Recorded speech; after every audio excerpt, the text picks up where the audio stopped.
Ball your sights on fire for Norwich. Coventry, what a comeback against Luton. We've got plenty of Championship news, looking at all the matches from the previous weekend, as well as the key headline news, club by club. Check it out. Chapters in the timestamps below if you want to check out your particular team. And of course, if you're enjoying what I'm doing, please like and subscribe. Looking to do more of this. Championship, League One, League Two, all on my EFL channel.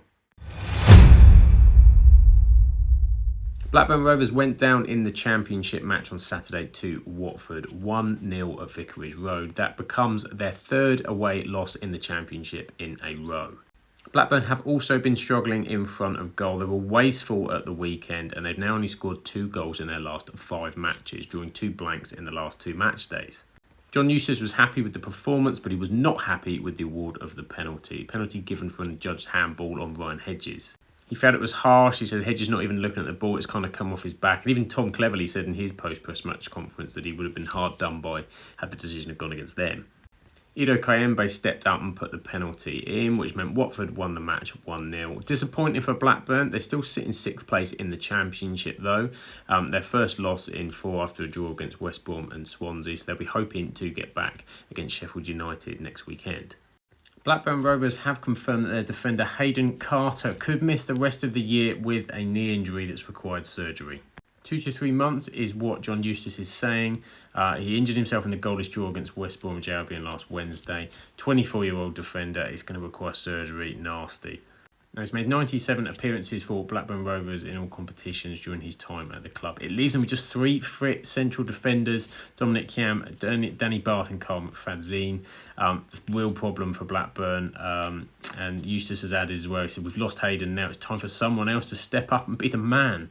That is what the squad is all about. I said he's been very important though when he came into the team last season. So Hayden Carter out for the foreseeable. Blackburn, are you worried about what that could do to your chances? Obviously, doing really well so far this season, up in 6th, having been written off in pre-season. Great season so far for Blackburn, but Carter's going to miss a few months at very least. For Blackburn, though, a name on the injury list has been Harry Leonard for quite some time. He's made a stunning return, though, to their under-21s as part of his rehabilitation, scoring a hat-trick against Arsenal under-21s on Monday night. Leonard has been out for most of 2024, a back injury in February, as well as dislocating his shoulder before the start of the season. Now, Blackburn looks set to take it carefully with Leonard, and rightly they should, after 2 long-term periods out.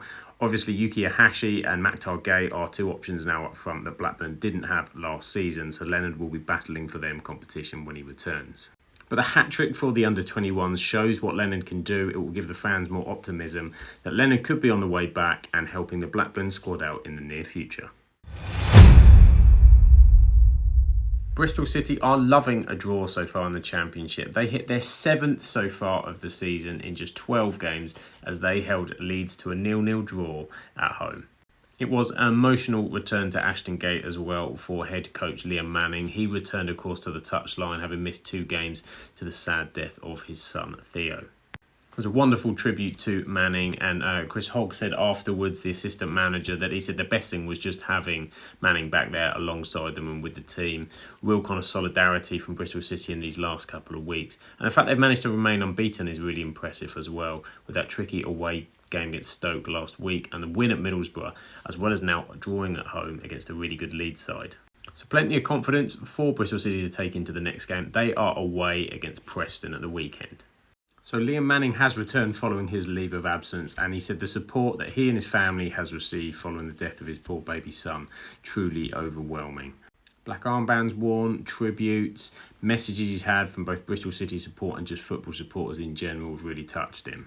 Manning said in a statement, in what has been the most difficult time of mine and my family's life, it has been truly overwhelming the support we've received from the Bristol City supporters and the wider football family. So from the England under-21s game at Ashton Gate to the game at Middlesbrough, we've been truly touched by the response and feel proud to have been able to share Theo's name.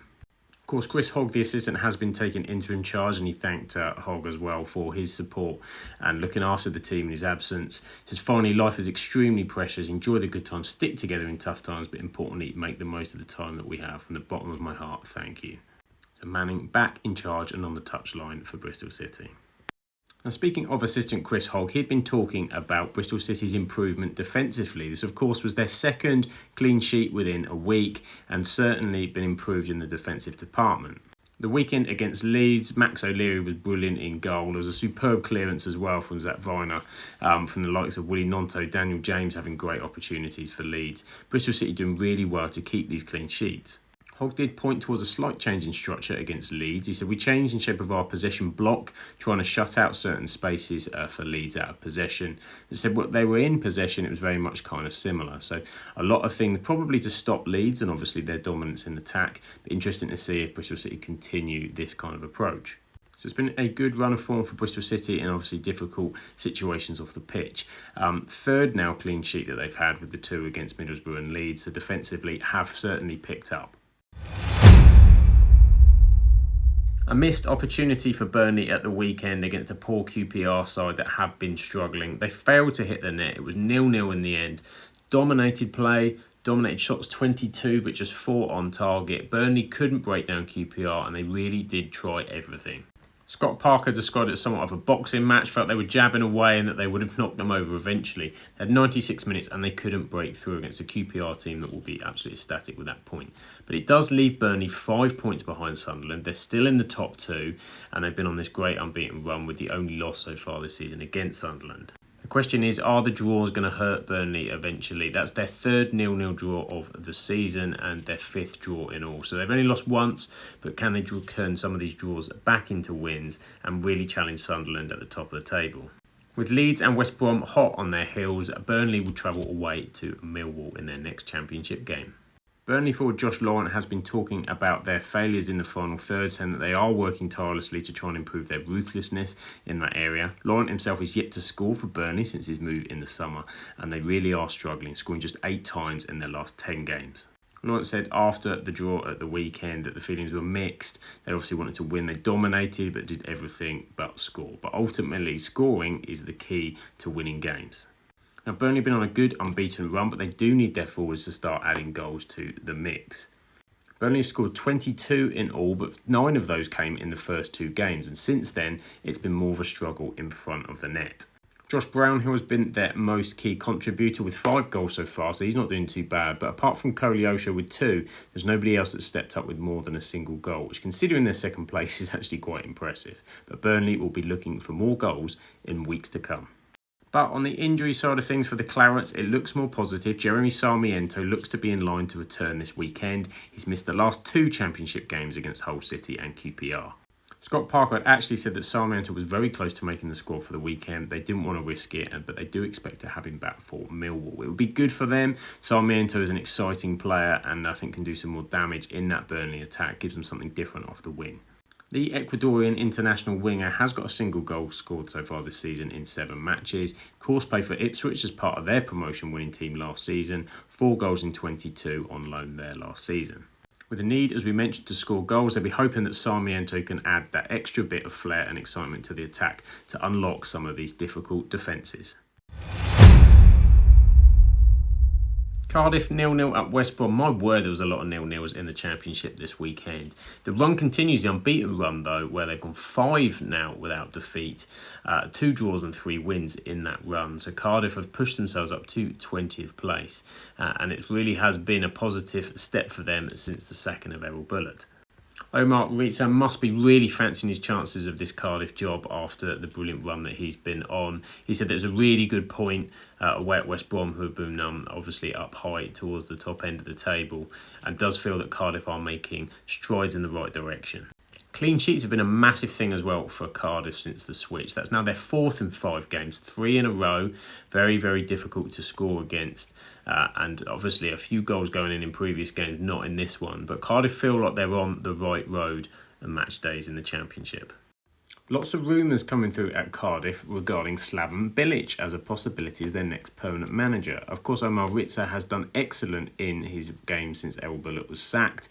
Cardiff have really picked up a turn in form, and there does seem to be a bit of a boost building towards Ritza being the man. But Bilic has said he's ready to work. He's been out of work for a little while now and has been linked with the Cardiff job. Bilic was most recently in managing in Saudi Arabia. He left that position in August. He's of course managed West Ham, West Brom and Watford before, so very well known to English football as well as his playing days over here. They thought he may well be unavailable, wanting to take some time out, but he said he's ready. He's ready to return and could well be an option for Cardiff unless they go down the Ritzer role. Cardiff fans, interested what you think. Would you go Bilic or would you stick and make your interim man permanent? Bragging rights for Cardiff in the under-21s derby. They beat Swansea City away from home 1-0. The academy, a success in terms of the derby. First half goal from Schock Michael Reindorf was enough for the win for Cardiff. They're 1 point behind league leaders Charlton in that under-21 league, but anytime they beat Swansea will obviously go down well with Cardiff fans. Under-21s manager Matthew Bloxham said the boys can be immensely proud of how they conducted themselves and moved the ball in the first half. The second half, there's a lot to take away from it in terms of what we want to do and how we want to be better moving forward with the ball. So things looking like they're improving for the first team. Positivity, seeing where they're going with the manager. Some positivity from the young side of Cardiff as well. Much more in the brighter side of things and things we're looking at the start of the season. Cardiff fans, where do you think you're going from here? Can you continue to rise this run, or do you think this is just a momentarily increase in form?